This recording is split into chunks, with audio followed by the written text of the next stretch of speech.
अब तक आपने देखा कि ईशान का एक्सीडेंट हो गया था, जिसकी वजह से रूही बहुत ही ज़्यादा रो रही थी और इस वक़्त उसका सर ईशान के सीने पर था। अब आगे chapter 57 I am really sorry Ishan ji, हमारी वजह से आपको दर्द हुआ। हमें बिल्कुल नहीं पता था। रूही ने ईशान की तरफ देख कहा। इतना कह वो ईशान से दूर होने लगी, मगर तभी ईशान ने रूही की कमर को हल्के से पकड़ा और उसे अपनी तरफ खींच लिया। रूही एक ही झटके में ईशान के सीने पर जा गिरी। उसने हैरानी से ईशान की तरफ देखा और कहा, क्या हुआ? आपने हमें खींचा क्यों? पहले तो तुम रोना बंद करो। मैं बिल्कुल ठीक हूँ। मुझे कुछ नहीं हुआ है, बस हल्की सी। ईशान ने इतना ही कहा था कि रूही गुस्से से बोली, हल्की सी? सच में आपको लगता है कि ये हल्की सी चोट है? आपको इतनी गहरी चोट आई है कि आपको डॉक्टर के पास जाने की जरूरत पड़ गई। कितना खून निकल रहा होगा आपके जख्मों से। कहते हुए रूही की आंखों से एक बार फिर आंसू गिर जाता है। ईशान के माथे पर एक पट्टी बंधी हुई थी, वहीं उसके हाथ पर भी एक पट्टी बंधी हुई थी। रूही की नजर एकटक ईशान की चोटों पर ही थी। उसे काफ़ी ज़्यादा रोना आ रहा था। उसका दिल अंदर से कचोट रहा था। रूही ने अपना सर नीचे कर लिया। अब वह पूरी तरह से ईशान के सीने पर अपना सर रखे बैठी थी। उसकी आंखों से आंसू झरने की तरह बह रहे थे। उसके रोने की आवाज़ सिसकियों में बदल गई। ईशान भी उसकी सिसकियां सुन रहा था। अनजाने में ही सही, लेकिन उसके चेहरे पर एक हल्की सी स्माइल आ गई। उसने अपने एक हाथ से धीरे से रूही के सर को सहलाया और उसे शांत करवाते हुए बोला, इसमें इतना रोने की क्या बात है बीवी? तुम तो बिल्कुल किसी छोटे बच्चे की तरह रो रही हो। मैंने तुम्हारा बिल्कुल सही नाम रखा है, टिनी गर्ल। तुम सच में एक टिनी गर्ल ही हो अभी। बिल्कुल एक छोटी सी बच्ची, जो छोटी छोटी बातों पर डर जाती है और रोने लगती है। कहते हुए शान के होठों पर एक प्यारी सी मुस्कान आ जाती है। वहीं रूही ने जैसे ही शान की बात सुनी, उसने धीरे से अपना सर ऊपर किया। उसका छोटा-सा चेहरा पूरी तरह से आंसुओं से भीगा हुआ था। उसकी आंखों में बड़े-बड़े और मोटे-मोटे आंसू भरे हुए थे, जो उसके गालों पर ढुलक रहे थे।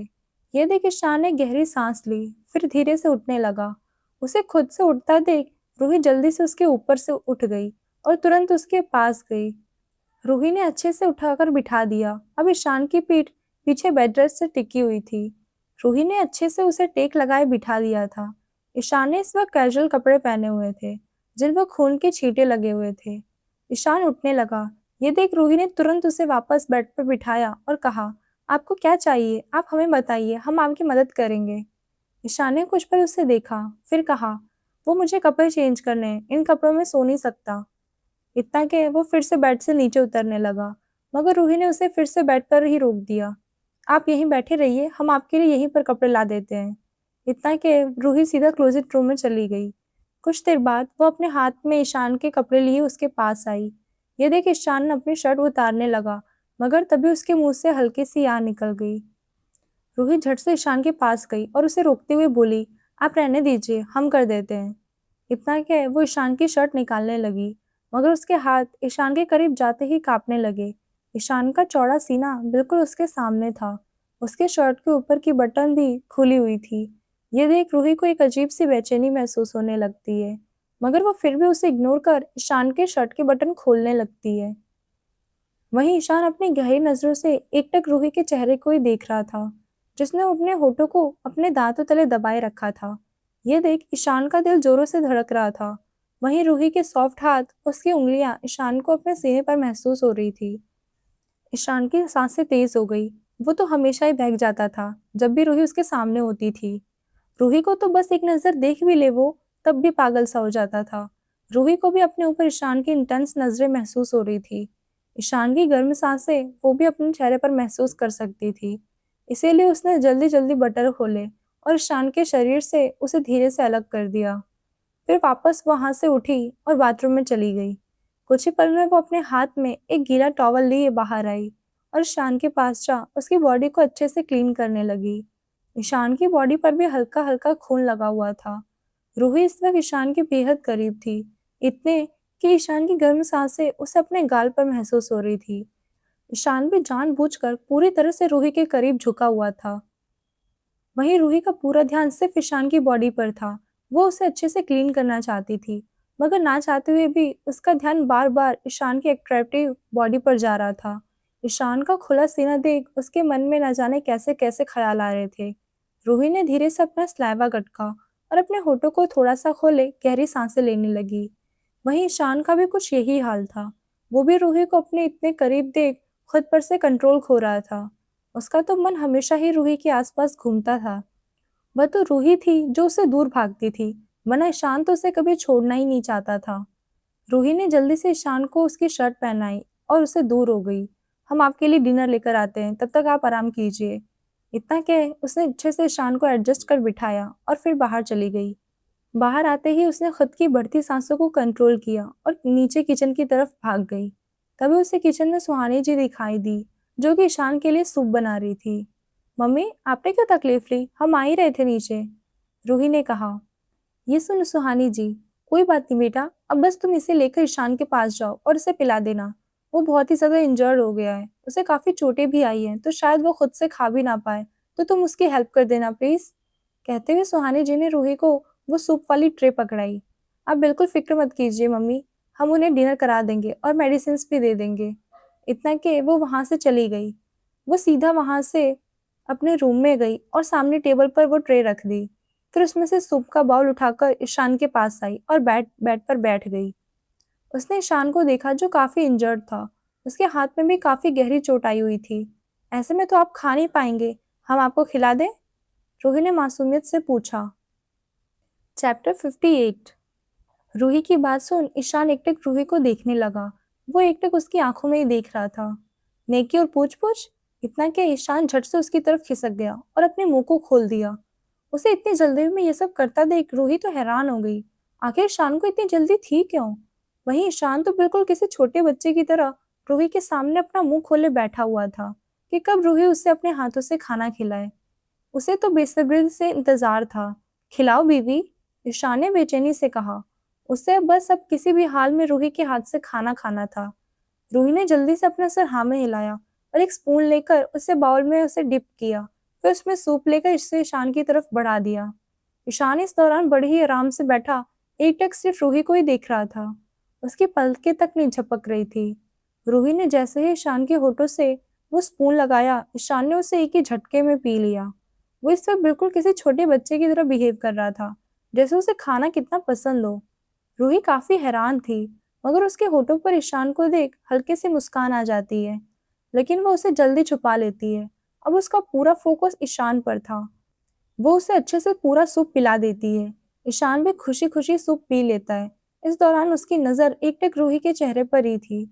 रूही उस खाली बाउल को वापस ट्रे में रख देती है और ईशान को पानी पिलाती है। फिर उसे मेडिसिन का पूछ उसे मेडिसिन देती है।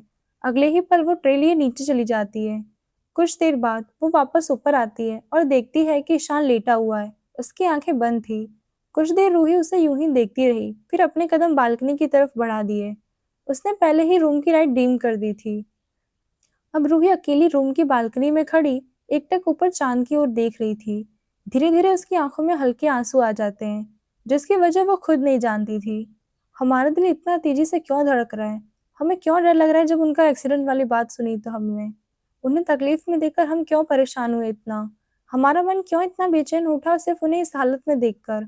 हम क्यों खुद पर काबू नहीं कर पा रहे हैं? ना चाहते हुए भी हमारा क्यों मन इतना घबरा रहा है? कहते हुए रूही ने एक गहरी सांस ली। उसकी आंखों के सामने बार बार वही मंजर आ रहा था, जब ईशान जख्मी हालत में मेन गेट से अंदर आ रहा था। उसकी चोटें, उसकी पट्टियों को देख रूही का दिल कांप रहा था। वो जानती थी कि अब ईशान बिल्कुल ठीक है, मगर फिर भी न जाने क्यों उसका मन इतना घबरा रहा था कि जिसका कोई जवाब ही नहीं। कुछ ही देर बाद रूही वापस रूम में आई, जहाँ ईशान अपनी जगह पर लेटा हुआ था। उसकी आंखें अब भी बंद थी। वहीं कमरे की हल्की डीम लाइट जल रही थी। रूही धीरे से आई और बेड पर बैठ गई। अगले ही पल उसने अच्छे से ईशान को ब्लैंकेट से कवर किया और फिर खुद भी एकदम बेड के कोने पर लेट गई।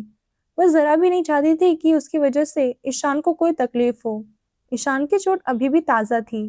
वो भी अपने सोने का तरीका अच्छे से जानती थी, इसीलिए वो ये सोच उठ जाती है और एक अलग से पिलो और ब्लैंकेट लिए वो सोफे पर जाती है और वहां पर सोने लगती है। मगर अगले ही पल उसे कानों में एक भारी आवाज आती है। तुम बेड पर सो सकती हो बीवी। ये सुन रूही झट से अपनी आंखें खोल देती है और शान की तरफ देखती है, जो एकटक उसे ही देख रहा था। उसकी आंखों में इस वक्त कुछ अजीब सा था, जिसे देख रूही का दिल जोरों से धड़कने लगता है। सोफे के जिस साइड रूही ने अपना चेहरा किया हुआ था, उसे बेड की साइड साफ देखा जा सकता था। इसीलिए ईशान और रूही दोनों एक दूसरे को आसानी से देख पा रहे थे। रूही ने अपनी सांसों को कंट्रोल करते हुए कहा, नहीं, आप बेड पर आराम से सो जाइए, हमारी वजह से आपको तकलीफ होगी। हमारे नींद में हाथ पैर बहुत चलते हैं, कहीं हमने आपकी चोट पर अपने हाथ पैर मार दिए तो आपको दर्द होगा, इसलिए अब हम यहाँ पर सोफे पर सोएंगे, ये कंफर्टेबल है हमारे लिए। लेकिन मैं कंफर्टेबल नहीं हूँ, यहाँ मुझे नींद नहीं आएगी तुम्हारे बिना, मुझे तुम्हारी आदत सी है। ईशान ने एकटक रूही की आंखों में देखते हुए अपनी मैग्नेटिक वॉइस में कहा। ये सुन रूही के पेट में मानो हजारों तितलियां एक साथ उड़ने लगी। उसे गुस्पम्स आ रहे थे। वो कुछ और भी कहना चाहती थी, ईशान को मना करना चाहती थी, मगर उसके होठ थे कि खुल ही नहीं रहे थे। वो हम यहाँ, रूही हकलाने लगी। तुम आ रहे हो यहाँ बेड पर या फिर मैं खुद आऊँ तुम्हें लेने? ईशान ने रूही की बात को बीच में काटते हुए ही कहा। अब रूही ने धीरे से अपना स्लैबा गटका और वो उठ बैठी। सच तो ये था कि रूही को भी ईशान की आदत सी हो गई थी। उसे भी रात में ईशान से चिपक कर सोना अच्छा लगता था। ईशान जिस तरह से रूही को खुद से सटाए एकदम अपनी बाहों में छुपाए सोता था, उस तरह से रूही को ईशान की बाहों में काफी महफूज फील होता था। वो भी आराम से एकदम बेफिक्र होकर सो जाया करती थी। रूही धीरे से अपना ब्लैंकेट और पिल्लो उठाती है और बेड की तरफ आ जाती है। उसने बेड को गौर से देखा। बेड काफी बड़ा था, उस पर वो आराम से सो सकती थी। ये देख रूही को सोचने लगी। अचानक ही वो बेड पर बैठी और सारे पिलोस को लेकर एक बीच में लाइन बनाने लगी। ईशान उसे एकटक घूर रहा था। अब ये क्या कर रही हो तुम? उसने अपनी खुन्नस भरी नजरें उस लाइन पर डाली। रूही पिलो को अच्छे से एडजस्ट करते हुए बोली, ये हम लाइन बना रहे हैं ताकि हम रात में आपके करीब ना आ पाए और आपको परेशान ना कर पाए। हमारी नींद में हाथ पैर बहुत चलते हैं ना, कहीं हम आपको हर्ट कर दिए तो, इसलिए हम आपकी बाउंड्री में एक अब कदम तक नहीं रखेंगे ताकि आपको बिल्कुल दर्द ना हो। इतना कह रूही पिल्लो को अच्छे से एडजस्ट कर देती है और बेड पर लेट जाती है। अभी कुछ ही सेकंड्स उसे लेटे हुए होंगे कि अगले ही पल ईशान ने अपने एक हाथ से सारे पिल्लो को उठाकर हवा में उछाल दिया। अगले ही पल वो सारे पिल्लो नीचे फर्श पर गिरे हुए थे। ये देख रूही कुछ बोलने ही वाली होती है कि तभी ईशान एकदम से रूही के करीब पहुंच जाता है और उसका सर अपने सीने में छुपा लेता है। लेकिन मुझे तुम्हारे बिना नींद नहीं आएगी, तुम मेरी आदत बन चुकी हो अब, और जब तुम्हें खुद के पास नहीं देखता हूँ तब चैन नहीं मिलता मुझे, सांस लेना मुश्किल हो जाता है मेरा। ईशान ने रूही को पूरी तरह से जकड़ लिया था अब। रूही का चेहरा पूरी तरह से ईशान के सीने में घुसा हुआ था और उसका एक हाथ रूही की पीठ पर था। पर आपके हाथ में चोट लगी है ना, तो आपने क्या तकलीफ ली? उसने ईशान के हाथ को देखकर कहा, जिस पर पट्टी बंधी हुई थी और उसका वही हाथ रूही की पीठ पर भी था। ये देख ईशान ने उसके माथे को धीरे से चूम लिया।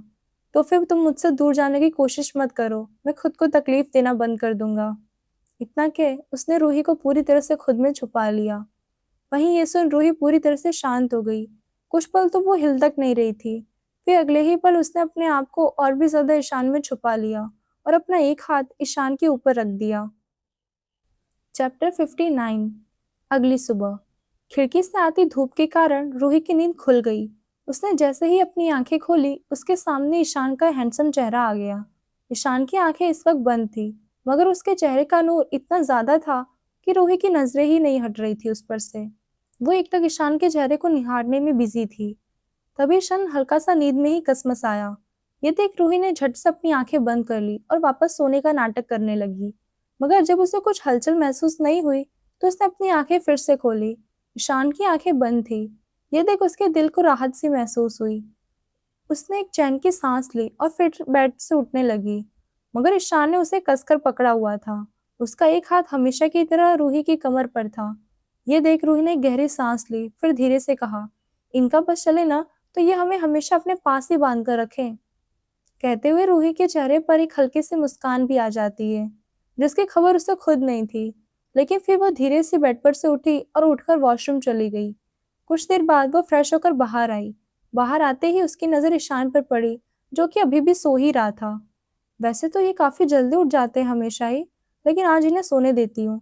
काफी गहरी चोट आई है इन्हें, वैसे भी थोड़ा रेस्ट कर लेंगे इसी बहाने।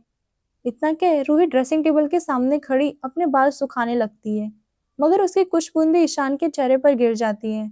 ये महसूस कर ईशान की पलकें फड़फड़ाने लगती हैं और अगले ही पल वो धीरे से अपनी आंखें खोल देता है। आंखें खोलते ही उसकी नजर सीधा रूही की दूध जैसी गोरी कमर पर जाती है, जो कि पूरी तरह से खुली हुई थी और उसके सामने थी। रूही ने इसमें एक लॉन्ग कुर्ती पहनी हुई थी जिसके दोनों साइड से एक लंबा कट लगा हुआ था। रूही का उसमें थोड़ा सा पेट और कमर दिखाई दे रहा था। ऊपर से रूही ने इस वक्त अपने हाथ भी ऊपर किए हुए थे जिससे उसकी कमर ईशान को साफ दिखाई दे रही थी। ईशान तो सुबह सुबह ये नजारा देख कहीं खो सा गया।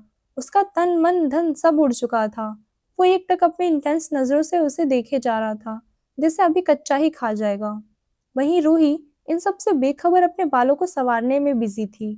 मगर अगले ही पल उसकी नजर ईशान पर गई जो कि अपने स्लावा गट के कहीं और ही देख रहा था। यह देख रूही की आंखें छोटी हो गई। मगर उसने जैसे ही ईशान की नजरों का पीछा किया तो वो दंग रह गई। ईशान उसकी पतली कमर को ही देखे जा रहा था। अब तक ईशान ने भी अपने ऊपर रूही की नजरें महसूस कर ली थी। उसे पता चल गया था कि बहुत जल्द रूही उससे अपनी कमर को छुपा लेगी।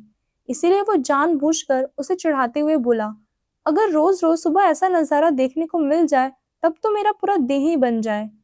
कहते हुए उसने अपनी एक आईब्रो उठा ली और रूही की ओर देखा। रूही ने अपनी आंखें छोटी कर अपना मुंह फुलाया और गुस्से से अपनी कमर को ढकते हुए बोली, अगर रोज रोज सुबह कोई ऐसी बातें कर दे तब तो हम उसका सर ही फोड़ दे। उसकी तीखी जबान और तड़केदार जवाब सुन ईशान का दिल तो मानो जल सा उठा। वो अब और भी ज्यादा रूही को खाना चाहता था। उसे कसकर अपनी बाहों में भरना चाहता था और फिर जी भर कर उसे प्यार करना चाहता था। रूही के गाल जो गुस्से के कारण टमाटर की तरह लाल हो गए थे और फूल चुके थे, ईशान को वो देख उसे काटने का मन कर रहा था। उफ, कितनी दूर हो तुम टीनी गर्ल मुझसे। प्लीज थोड़ा करीब आ जाओ, मैं तड़प रहा हूँ तुम्हारे लिए, पागल हो रहा हूँ तुम्हारे लिए, ईशान ने अपने मन में कहा। रूही एकटक ईशान को देख रही थी मगर फिर उससे अपनी नजरें फिर से ड्रेसिंग टेबल पर लगे मिरर में खुद को देखने लगती है और रेडी होने लगती है।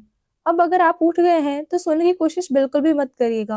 हम आपके लिए ब्रेकफास्ट लेकर आते हैं अभी अपने रूम में ही। रूही ने बिना ईशान की तरफ देखे कहा। उसके हाथ लगातार अपने बाल में चल रहे थे और उसकी नजर भी मिरर पर ही थी। तभी उसे ईशान की आवाज आई, नहीं मुझे भी सोना है थोड़ा। वो जानबूझकर नाटक कर रहा था सोने का। उसे तो बस कुछ भी करके रूही को अपने पास बुलाना था। रूही झट से उसकी तरफ पलटी और बोली, नहीं बिल्कुल नहीं, अब आप और नहीं सो सकते। अब उठ जाइए और ब्रेकफास्ट कर लीजिए, और दवाई भी लेनी है ना आपको तो। मगर ईशान ने फिर से उसकी बात को इग्नोर किया और जानबूझकर मुंह बनाते हुए दूसरी तरफ पलट गया। नहीं मुझे दवाई नहीं खानी। उसके चेहरे पर एक ना देखने वाली मुस्कान आ गई थी। रूही ये देख हैरान हो गई और उसके पास जाते हुए बोली, ऐसे कैसे नहीं खानी है, खानी पड़ेगी आपको, हम खिलाएंगे आपको। वो अभी कह ही रही थी कि एक झटके में ईशान ने अपना हाथ उसकी कुर्ती के अंदर डाल दिया। उसके सख्त हाथ अब रूही की नाजुक सी कमर पर चल रहे थे। वहीं रूही की तो जैसे सांस ही नहीं आ रही थी। वो उसकी सांस ही अटकती हुई महसूस कर रही थी। आपको चोट लगी है ना, तो आप इस तरह से क्यों अचानक उठे? रूही ने हकलाते हुए पूछा। उसकी आवाज बीच बीच में अटक रही थी। उसकी सांसें भी भारी हो चुकी थी। ईशान के गर्म हाथ उसकी ठंडी कमर पर थे। वहीं ईशान को तो जैसे जन्नत से मिल गई हो। तुम फिक्र मत करो बीवी, ये मेरा दूसरा हाथ है, इसमें चोट नहीं लगी मुझे। इतना के वो रूही की कमर को अपने अंगूठे से सहलाने लगा। चैप्टर 60। ईशान और रूही इस वक्त अपने रूम में थे और ईशान रूही की कमर को अपने अंगूठे से सहलाए जा रहा था। वहीं रूही उसके टच से सिहर रही थी। उसने मदहोशी में अपनी आंखें सुरूर से बंद कर ली। रूही की तेज चलती सांसें कब भारी हो गई उसे खुद नहीं पता चला। वहीं ईशान तो हर बढ़ते वक्त के साथ पागल सा हो रहा था। रूही की पतली कमर उसके सामने थी जिसे वो बेहद आराम से टच कर रहा था।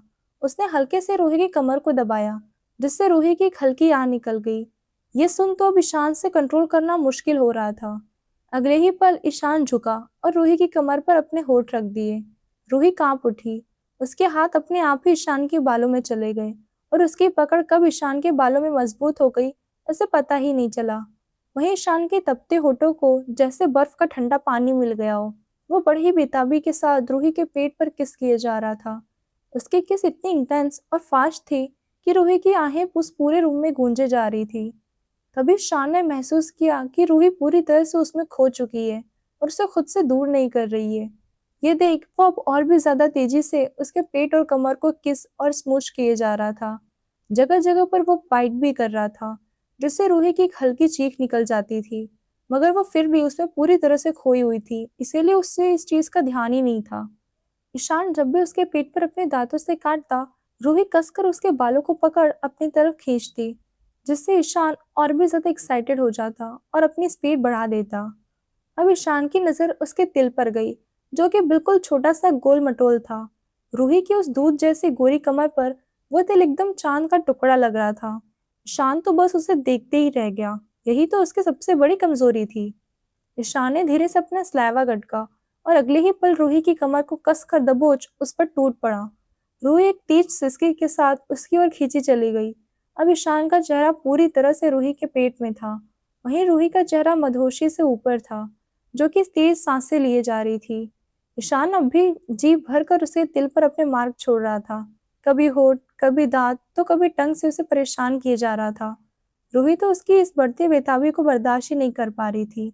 वो खुद पूरी तरह से पसीने से भीग चुकी थी, मगर आहें वो तो अब भी चालू ही थी। कोई और कुछ कर पाता या कुछ और उनके बीच कोई हो पाता, इससे पहले ही ईशान का फोन रिंग करने लगता है। उसकी आवाज सुन रूही अचानक ही अपने होश में आई और तुरंत ही ईशान से दूर हो गई। उसकी सांसें अब भी तेज चल रही थी, मगर उसका चेहरा वो तो अब सुर्ख लाल हो गया था। वहीं शान का तो पूरा मूड कचरा हो गया था। इतनी देर से जो उसने आंखें बंद कर वो रूही को अपने पास महसूस कर रहा था, वो धीरे से अपनी आंखें खोलता है और गुस्से से अपने दांत पीसने लगता है। उसका हमेशा ही कोई ना कोई आकर उसका मूड खराब कर देता था। जब भी बेचारा अपनी छोटी सी बीवी के साथ होता है, उसके साथ रोमांस कर रहा होता है, तभी कोई ना कोई आकर उसे बेचारे को डिस्टर्ब कर देता था और उसके पूरे मूड का कचरा कर देता था। ईशान का फोन अब भी रिंग कर रहा था। रूही जल्दी से वॉशरूम के अंदर भाग जाती है। उसका पूरा चेहरा कश्मीरी सेब की तरह लाल हो गया था। वो जल्दी से वॉशरूम के अंदर जा दरवाजा अंदर से बंद कर लेती है। फिर दरवाजे से अपनी पीठ लगाए, हे महादेव, ये हमें क्या हो गया था? हम बहक कैसे गए? उफ, अब वो क्या सोच रहे होंगे हमारे बारे में कि कितनी ठरकी बीवी मिली उन्हें, ऊपर से हमारी आवाजें।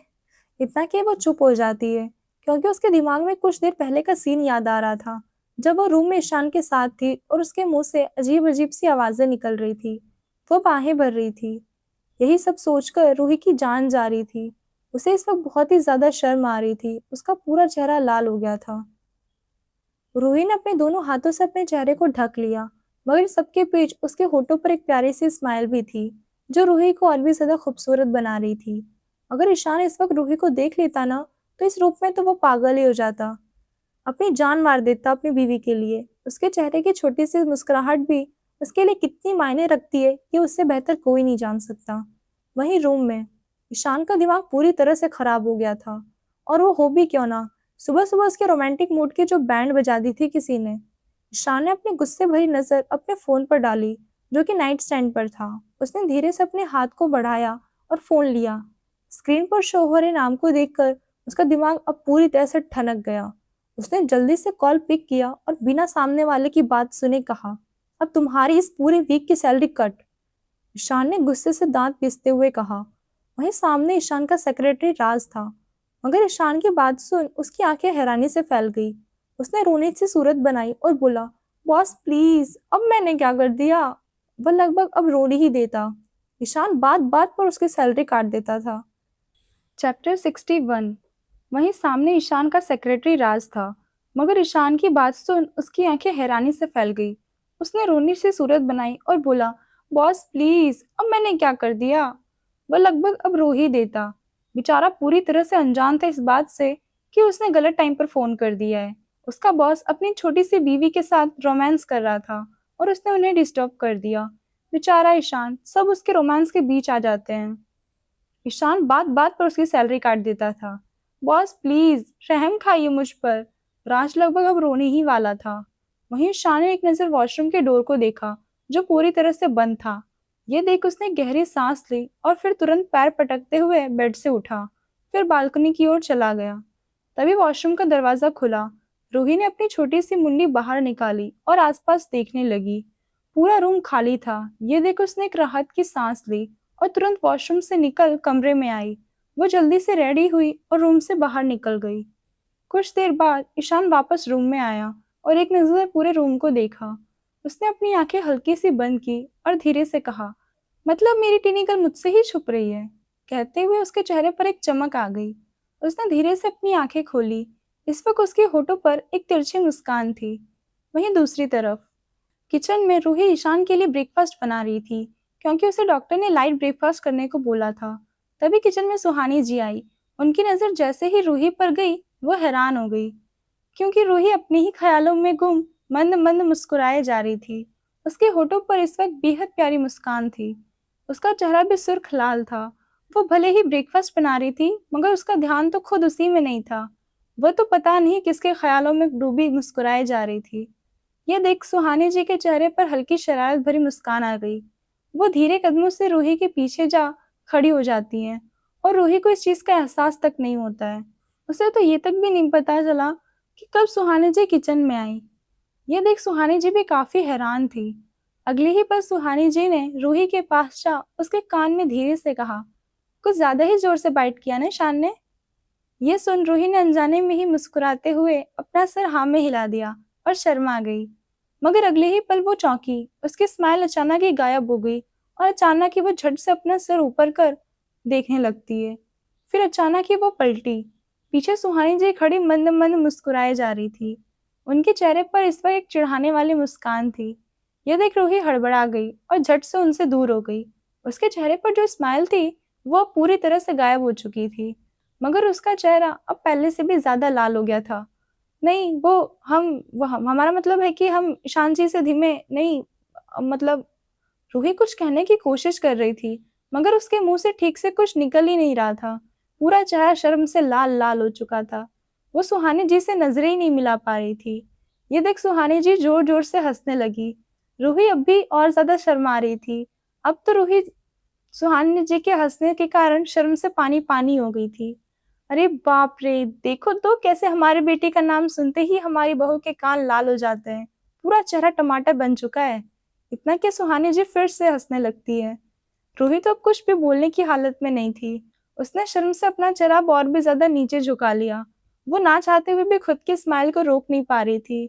उसके चेहरे का वो नूर भी कम होने का नाम ही नहीं ले रहा था।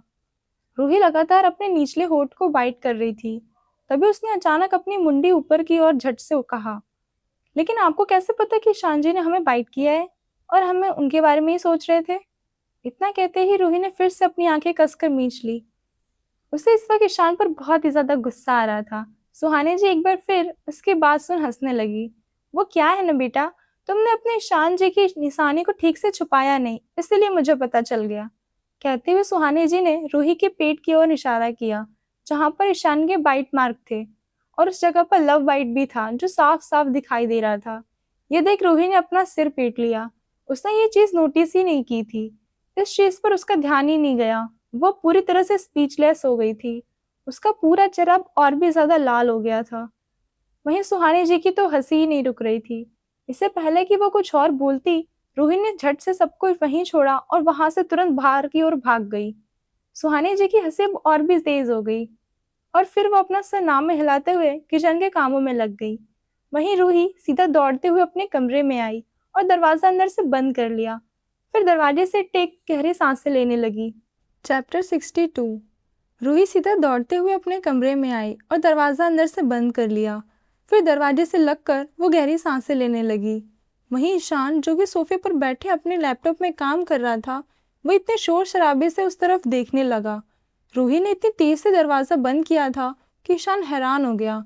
वो उसे कंफ्यूजन भरी नजरों से देखने लगा। तभी रूही की भी नजर ईशान पर पड़ी।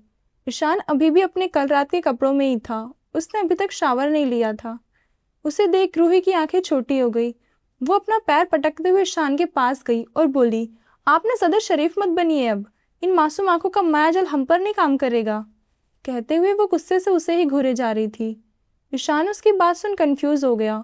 उसने कुछ बोलने के लिए अपना मुंह खोला ही था कि रूही फिर से बोल पड़ी, आपकी वजह से, सिर्फ और सिर्फ आपकी वजह से हमें आज मम्मी के सामने शर्मिंदा होना पड़ा।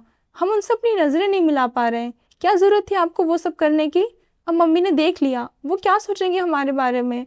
अब हम कैसे जाएंगे उनके सामने, हमें तो बहुत शर्म आ रही है अब। कहते हुए रूही ने रोने जैसा मुंह बना लिया। उसके दोनों हाथ अपने कमर पर थे, जिससे उसका हल्का पेट साफ दिखाई दे रहा था। ईशान की नज़र एक बार फिर उसके कमर पर चली गई। वो एकटक अपनी इंटेंस नज़रों से रूही की कमर को देखे जा रहा था, जैसे अभी उसे कच्चा ही खा जाएगा। रूही, जो इतनी परेशान थी और इधर उधर देख रही थी, मगर जैसे ही उसकी नज़र ईशान पर गई तो उसकी आंखें अब और भी ज़्यादा बड़ी हो गई। हे भगवान, आपको कुछ शर्म वर्म है कि नहीं पतिदेव? सारी शर्म बेच खाई है क्या आपने? यहाँ हम इतने इंपॉर्टेंट टॉपिक पर बात कर रहे हैं आपसे, और आप हैं कि अभी भी अपनी नज़रें हमारी कमर पर गड़ाए हुए हैं। अरे कुछ तो शर्म कीजिए, हम आपको डांट रहे हैं, रूही ने गुस्से से कहा। ईशान ने एक नज़र उसके चेहरे को देखा जो टमाटर की तरह लाल हो रखा था। यह देख उसने धीरे से अपनी गोद में से वो लैपटॉप हटाया और एक साइड रख दिया। ईशान ने एक नज़र उसके चेहरे को देखा, फिर अगले ही पल रूही का हाथ पकड़ उसे अपनी तरफ खींचा। रूही जैसे ही ईशान की तरफ खींची वैसे ही ईशान ने झट से उसकी कमर को पकड़ लिया और उसे खींचकर अपनी गोद में बिठा लिया।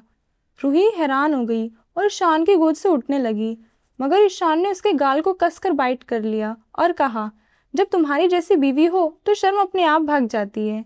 तुम्हारे केस में तो मैं हमेशा बेशर्म बनना ही पसंद करूंगा। कहते हुए ईशान बेहद इंटेंस तरीके से रूही की आंखों में देखने लगा। रूही तो एक बार फिर ईशान की बाहों में पिघल रही थी। ईशान का करीब आना उसे बेचैन कर रहा था। वो अब और ज्यादा ईशान को टॉलरेट नहीं कर पा रही थी। वो झट से मुस्कुराते हुए ईशान के गले लग गई। उसकी बाहें ईशान की गर्दन पर लिपटी हुई थी। रूही आई तो थी ईशान से झगड़ने, मगर ईशान की बात सुन वो खुद पिघल गई थी।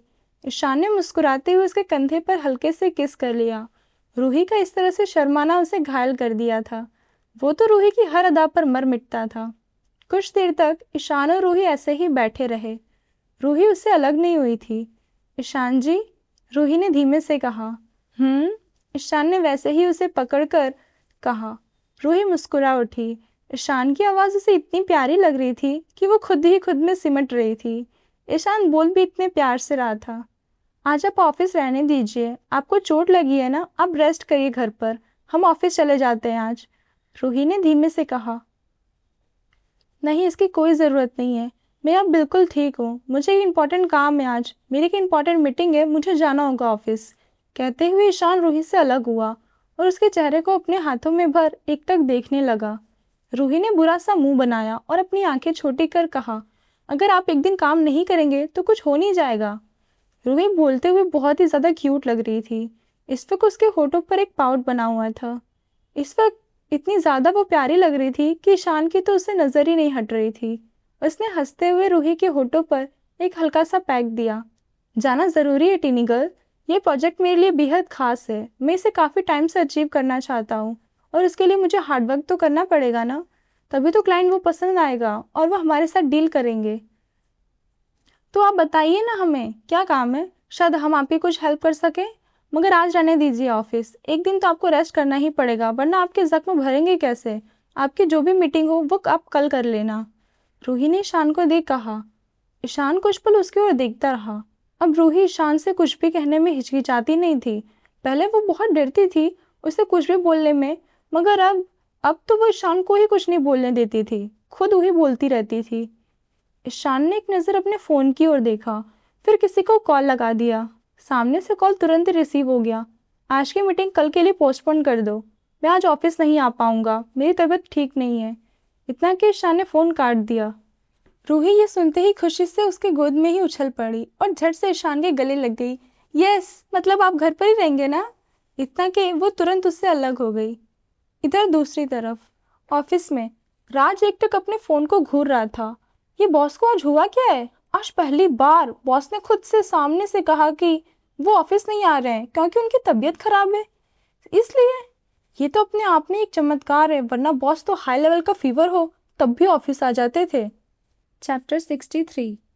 इधर दूसरी तरफ ईशान ने रूही को देख शरारती मुस्कान के साथ कहा, अब जब मैंने तुम्हारी बात मान ली है तो अब तुम भी मेरी बात मान लो। रूही कंफ्यूज हो गई। कौन सी बात? देखो ना, मेरे हाथ में कितनी गहरी चोट आई है, ऊपर से मुझे डॉक्टर ने भी इसे पानी में भिगाने से मना किया है, तो ऐसे में मैं खुद से कैसे नहा पाऊंगा? क्यों ना तुम मेरी हेल्प कर दो, ईशान ने एकदम मासूम सा चेहरा बनाकर कहा। वहीं रूही तो शॉक हो गई। क्या? हम आपकी मदद करें, वो भी नहाने में? उसने दोहराया। ईशान ने झट से अपनी मुंडी हाँ में हिला दी, बिल्कुल किसी छोटे बच्चे की तरह। ये देख रूही अपना मुंह खोले। नहीं, बिल्कुल नहीं, हम आपकी इसमें कैसे मदद कर सकते हैं, हम नहीं करेंगे। इतना कि रूही जल्दी से ईशान की गोद से उठने लगी, मगर तभी ईशान ने उसे कसकर पकड़ लिया और मासूम सा चेहरा बनाते हुए कहा, टीनी गर्ल, क्या तुम्हें बिल्कुल भी दया नहीं आ रही अपने पति पर? अगर मैं शावर ना लूँ तो मुझे बिल्कुल फ्रेश फील नहीं होता, मेरा काम में बिल्कुल मन नहीं लगता, और तुम ऐसे में अपने पतिदेव को अकेला छोड़ दोगी, ऐसे बीच मझधार में? कहते हुए ईशान एकदम मासूम लग रहा था, एकदम भोला भाला, जैसे उससे ज्यादा मासूम कोई इस दुनिया में है ही नहीं। रूही तो एकदम से पिघलने लगी। ईशान ने इतना बेचारा सा मुंह बनाया था कि रूही को सच में उसके लिए बुरा फील होने लगा। अच्छा ठीक है, हम आपकी मदद करेंगे, रूही ने मासूमियत से कहा। ईशान के चेहरे पर हल्की मुस्कान आ गई। ओ माय लिटिल बीवी, why are you so innocent, उसने अपने मन में कहा। उसे रूही पर इस वक्त बड़ा ही प्यार आ रहा था। उसने बस एक मासूम सा चेहरा बनाया और रूही झट से मान गई। कुछ देर बाद रूही ने ईशान को अच्छे से स्पंज बाथ दे दिया था। इस बीच ईशान ने उसे काफी परेशान किया। वो बार बार रूही को खुद के करीब बुलाता और उसे परेशान करता था। रूही अब काफी थक गई थी। उसने ईशान को अच्छे से बेड पर बिठाया और कहा, आप यहीं बैठिए, हम ब्रेकफास्ट लेकर आते हैं। इतना कि वो वहां से नीचे की ओर चली गई। रूही आज ऑफिस देर से जाने वाली थी। उसके बाहर जाते ही ईशान अपनी जगह से तुरंत खड़ा हुआ और क्लोजेट में जा चेंज कर बाहर आया। वो अब काफी बेटर फील कर रहा था। ईशान वैसे तो ठीक था, वो खुद से चल फिर सकता था, मगर वो जानबूझकर रूही को परेशान करता था। जब रूही उसकी फिक्र करते हुए उसके आगे पीछे भागती, तब उसे काफी ज्यादा अच्छा लगता था। वो जानबूझकर रूही को परेशान करता था। रूही के चेहरे पर बनते बिगड़ते क्यूट क्यूट से एक्सप्रेशन देख उसे काफी ज्यादा मजा आता था। तभी अचानक ही उसे डोर खुलने की आवाज आई। ये सुन वो तुरंत बेड पर वापस बैठ गया, जैसे रूही उसे छोड़कर गई थी। रूही अंदर आई। उसके हाथों में एक ट्रे थी। वो ट्रे लिए ईशान के पास आई और उसे नाइट स्टैंड पर रख दिया। आपने कपड़े चेंज कर लिए? आपको दर्द नहीं हुआ? उसने ईशान को देख पूछा। नहीं, मतलब हाँ, थोड़ा सा हुआ था बस, ईशान ने धीरे से कहा। ये सुन रूही ने अपना सिर हिला दिया। फिर उसने उसे ब्रेकफास्ट सर्व किया और फिर अपने ही हाथों से उसे खिलाने भी लगी। ईशान भी अपने दूसरे हाथ से रूही को खिला रहा था। वो अच्छे से जानता था कि रूही ने सुबह से कुछ नहीं खाया होगा, वो सुबह से ही भूखी होगी। ईशान के हाथों में कोई प्लास्टर नहीं बंधा था, बस एक पट्टी बंधी थी जो कि सिर्फ उसके बाँह पर थी। ईशान वो हाथ अच्छे से मूव भी कर पा रहा था। हाँ, उसे थोड़ा दर्द होता था, मगर वो इतना दर्द तो आराम से झेल सकता था।